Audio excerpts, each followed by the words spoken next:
반갑습니다. 중등부 친구들. 1월 27일 목요일 하나님 말씀을 묵상하는 자리에 시간에 영상 앞에 나오신 모든 주의 자녀 여러분 한 분 한 분을 주님의 이름으로 환영하고 축복하고 사랑합니다.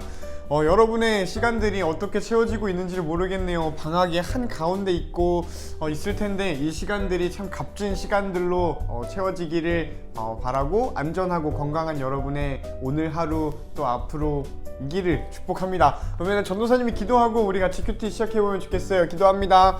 사랑의 하나님 아버지, 오늘도 하나님 말씀 앞에 나온 주의 자녀들이 있습니다. 우리가 말씀을 볼 때 성령께서 함께 하셔서 마땅히 볼 것들을 보고 마땅히 질문할 것들을 질문하고 그리고 그 안에서 대답하시고 응답하시는 주님을 경험하게 해주세요. 예수님 이름으로 기도합니다. 아멘. 자, 오늘 말씀은 요한복음 7장 53절로 8장 20절 말씀. 이제 어둠 그만하고 그만 어둠하고 이제 빛 하자 라는 뭔가 이쁜 말로 되어 있는데, 이거 봐봐, 겁나 길어.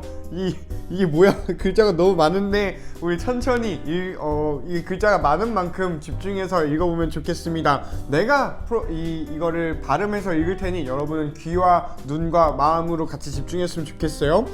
이 말을 하고는 그들을 각각 자기 집으로 돌아갔습니다 라고 하는 거 보면, 이 말을 하고 또 그들이 있다라는 게, 이 말이 지칭하는 게 있잖아. 더 월드가 되겠죠? 이 말이니까 더 월드, 아니면 뭐 어쩌고 저쩌고겠죠? 그러면은 이게 전에 있던 맥락이 있고요. 그들, 대의인데 이 사람들이 누구인지 모른 채로 그들이라고 하지는 않아요. 그러니 이 앞에 있는 맥락, 요한복음 8장 전체를 통해서 무언가를 보고서 이 다음으로 넘어오는 게 문맥 안에서 이 본문을 이해하는 거겠다 싶지요. 그러니 여유가 된다면 어제 큐티 본문 한번 읽어보고 우리 계속 해봤으면 좋겠습니다. 계속해서 읽어볼게. 그리고 예수님께서 올리브산으로 가셨습니다. 이튿날 이른 아침에 예수님께서 다시 성전뜰로 가셨는데 온 백성이 그분 주변에 모여들자 예수님께서는 자리를 잡고 앉으셔서 그들에게 가르치기를 시작하셨대. 그때 서기관과 바리새인들이 가늠하다가 현장에서 잡힌 여인 한 명을 끌고 와서 모인 사람들의 앞에 세우고 예수님께 물었대. 선생님, 이 여인이 가늠하다가 현장에서 붙잡혔습니다. 모세의 율법에는 이런 여자들을 돌로 쳐 죽이라고 우리에게 명령하였습니다. 그런데 선생님은 뭐라고 말씀하시겠습니까? 그들은 예수님을 고소할 구실을 얻기 위해 이렇게 시험한 것이었습니다. 그러나 예수님께서는 몸을 굽혀 손가락으로 땅에 글을 쓰셨습니다. 사람들이 그 자리에 서서 계속해서 묻자 예수님께서는 몸을 일으켜 그들에게 말씀하셨습니다. 너희 중에 죄 지은 적 없는 사람이 먼저 이 여인에게 돌을 던져라. 이 말씀을 하시고 예수님께서는 다시 몸을 굽혀서 땅에 글을 쓰셨습니다. 사람들은 이 말씀을 듣자 나이가 많은 사람들로부터 시작하여 하나둘씩 떠나가고 예수님과 거기 홀로 서 있는 여인만 남게 되었습니다. 예수님께서 몸을 일으켜 여인에게 말씀하셨습니다. 여자여, 얘야, 너를 고소하던 사람들이 어디 갔느냐? 아무도 너를 정죄하지 않았느냐? 여인이 대답했습니다. 주님, 아무도 없습니다. 그러자 예수님께서 나도 너를 정죄하지 않는다. 가거라. 그리고 다시는 죄를 짓지 마라 하고 말씀하셨습니다. 그 후에 예수님께서 다시 사람들에게 말씀하셨습니다. 나는 세상의 빛이다. 나를 따르는 사람은 어둠 속에서 생활하지 않을 것이며 생명의 빛을 얻을 것이다. 그러자 바리새인들이 예수님께 말했습니다. 당신이 당신 자신에 대해 증언하는 것은 사실이라고 할 수 없소. 이에 대해 예수님께서 대답하셨습니다. 그렇다. 나는 나 자신에 대해서 증언한다. 하지만 나의 증언은 참되다. 이는 내가 어디서 왔으며 어디로 갈지 알고 있기 때문이다. 그러나 너희는 내가 어디서 왔으며 어디로 가는지를 알지 못한다. 너희는 세상의 표준을 가지고 판단하지만 나는 아무도 그렇게 판단하지 않는다. 설령 내가 판단하더라도 나의 판단은 참되다. 이는 내가 판단할 때 혼자 판단하는 게 아니라 나를 보내신 아버지께서 나와 함께 판단하시기 때문이다. 너희의 법에도 두 사람의 증언은 참되다 기록되어 있다. 내가 나 자신에 대해서 증언하는 사람이며 또 나를 위해 증언하시는 분은 나를 보내신 아버지이시다. 그 사람들이 예수님께 물었습니다. 당신의 아버지가 어디 계십니까? 예수님께서 대답하셨습니다. 너희는 나도 알지 못하고 나의 아버지도 모른다. 만일 나를 알았다면 또한 나의 아버지도 알았을 것이다. 이 모든 것은 예수님께서 성전뜰 헌금함을 보관해 두는 곳에서 사람들을 가르칠 때 하신 말씀입니다. 그러나 아무도 그분을 잡지 못했습니다. 이는 아직 그분의 때가 오지 않았기 때문입니다. 아멘. 좀 길어가지고 전도사님이 천천히 읽어보자 했는데 빨리 읽게 되었네요. 그러니 여러분 다시 한번 읽어볼 때는 좀 더 집중하고 좀 더 천천히 여러분의 페이스대로 여러분이 편한 대로 읽어보고 그 안에서 여러분은 밑줄도 쳐보고 좀 인상 깊은 구절이 있는지 이 말씀의 뜻은 무엇인지를 고민하며 우리 함께 묵상해보면 좋겠습니다. 그렇게 해보고 우리 같이 이야기 더 나눠봅시다. 시작! 여러분들은 오늘 본문을 보면서 어느 부분이 좀 기억이 남고 좀 마음에 와닿았나요? 좀 감동이 있었으면 좋겠다라는 생각이 듭니다. 사실 성경 말씀을 읽으면서 감동을 느낀다라는 게 쉬운 일은 아닌 것 같아. 이게 뭐 중학생이어서 무시하는 그런 게 아니라요, 우리가 글로써 하나님을 알아가는 것이 생각보다 쉬운 일이 아니기 때문이에요. 그럼에도 이 자리에서 이렇게 하나님 말씀을 보고 듣고 씹고 뜯고 맛보고 즐기려고 하는 여러분을 다시 한번 축복하고요. 전도사님은 오늘 여러분이랑 이런 이야기를 해보고 싶어요. 오늘 보면 정말 유명한 장면이죠. 그 가늠한 여인이라고도 하는 그 장면입니다. 여기서 예수님이 너희 중에 죄 지은 적 없는 사람이 먼저 이 여인에게 돌을 던져라 라는 띵언을 날리시면서, 이거는 기독교 말고도 그냥 사회 바깥에서도 참 많이 인용되고 회자되는 지혜로운 말, 뭔가 사람들을 갑분싸를 만들지만 그 안에서 나 또한 죄인이구나를 생각하게 하는 그런 이야기, 그런 어떤 진리가 담겨 있는 것 같다는 생각을 해요.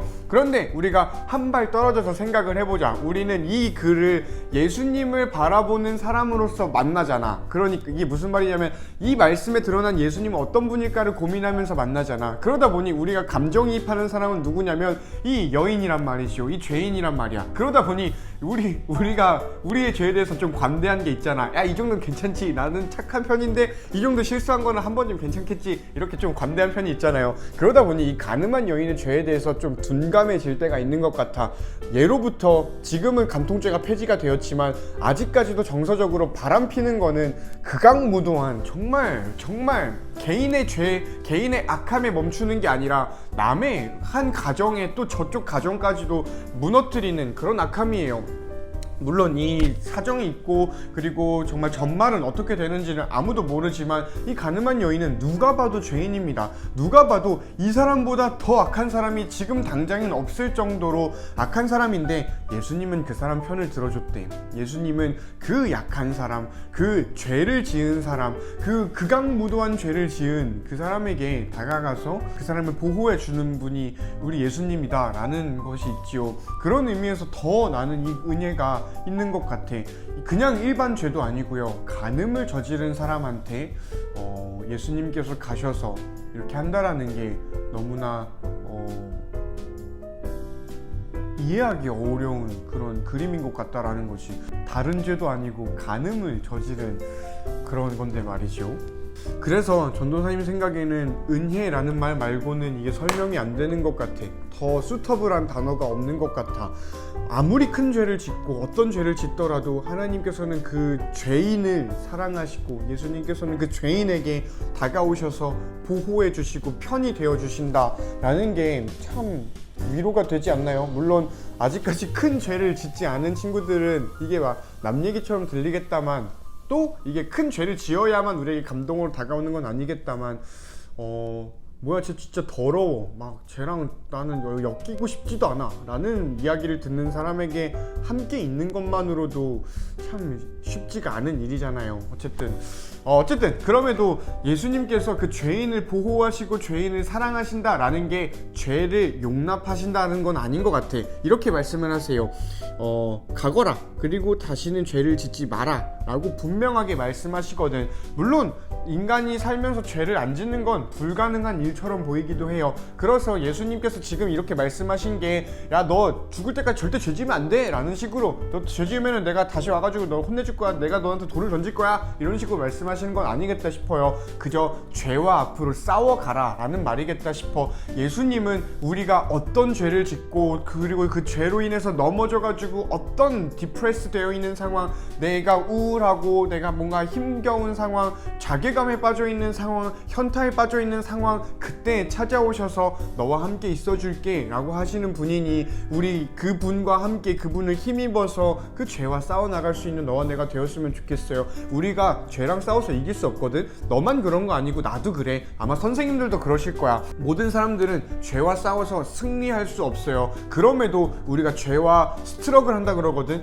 힘겹지만 투쟁하다 라는 이런 동사를 스트럭을 한다 그래요. 우리가 죄에 대해서 스트럭을 할 수 있는 유일한 이유는 뭐냐면, 우리가 싸웠을 때 이길 가능성이 있어서가 아니라 예수님이 함께 하시기 때문이야. 예수님이 우리가 약한 걸 알고요, 우리가 넘어질 걸 아시기 때문에 우리와 함께 하시고 우리를 사랑으로 일으켜 세워주신다라는 게 은혜라고 전도사님은 생각이 들어요. 그 은혜의 주님께서 너와 함께 하시니 우리 죄에 쫄지 말고 죄를 경계하되 두려워하지 말며 주님 안에서 빛의 길을 걸어가는 너와 내가 되면 좋겠다라는 생각이 듭니다.